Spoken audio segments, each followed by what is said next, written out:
everybody, I'm going to be doing another tutorial today and I'm going to be using one of my Halloween digital backdrops. I want to show y'all how easy this is and doable. We're going to be using Canva today, so I hope y'all will be able to follow along with me if you choose to do this. So you're going to first start by creating a design, import file. You're going to select the file you desire in whatever location it is on your device. Give it a minute. For larger files, it may take a little bit longer to load. You're going to click Use in a new design. Click Custom Size. This is going to generate it in the size that it already is in. So you will probably want to keep that. You're going to create a new design. Give it a minute again to upload. And I'm going to be using a photo that is already in my Canva and in my uploads. But if you are going to be uploading a new picture, all you got to do is just click on uploads and then you're going to click upload file.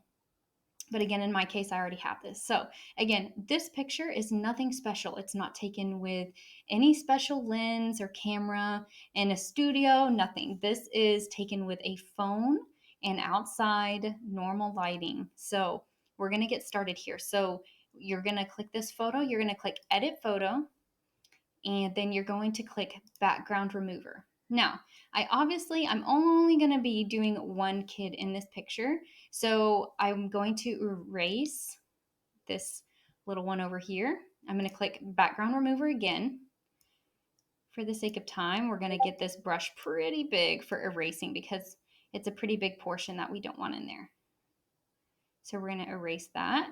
Now, as you can see, the little green bucket behind her on the ground needs to be removed. So you're just going to clean it up with this tool here.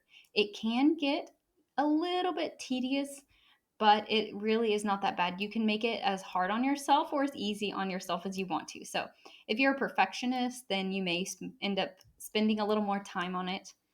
And if you don't care that much, then you might be able to get it done really quickly. So for me, and for the sake of this video, I'm doing a pretty quick cleanup here.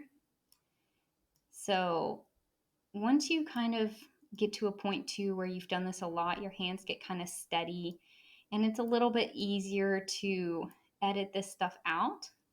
So I'm going to just fine tune this last little part here.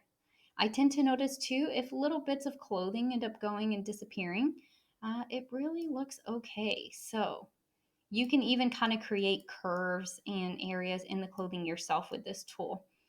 So when you zoom out, really you don't see anything that looks off. So you're going to go back. Once that finishes processing, you're going to make the image the size that you want it to be. Put it here.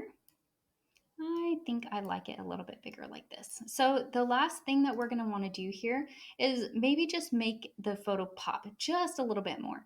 So how I'm going to do that is I'm going to go to adjust, and I actually really love this auto adjust tool. Now, sometimes it works, sometimes it doesn't.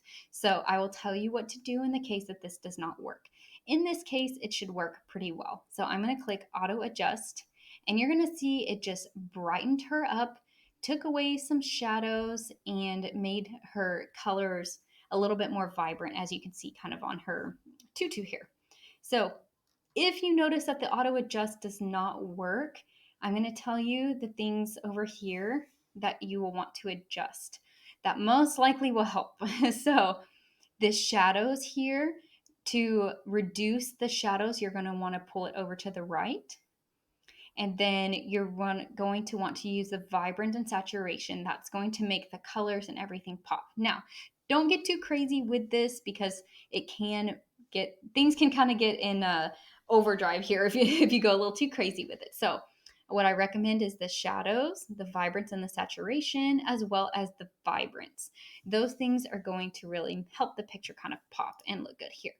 So I'm going to click off and I am done with this. All I have left to do is save it. Saving it, we're just going to click the share button, download.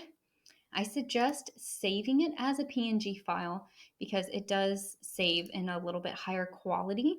And then you're going to use this to determine the size of the photo that you want to download. So I would say in your case, You could really slide it all the way over, or you could do it like maybe at a 2. Either way is good, but I think, the higher quality, the better. So you're going to download it, and then that is it. You are finished. It is as easy as that.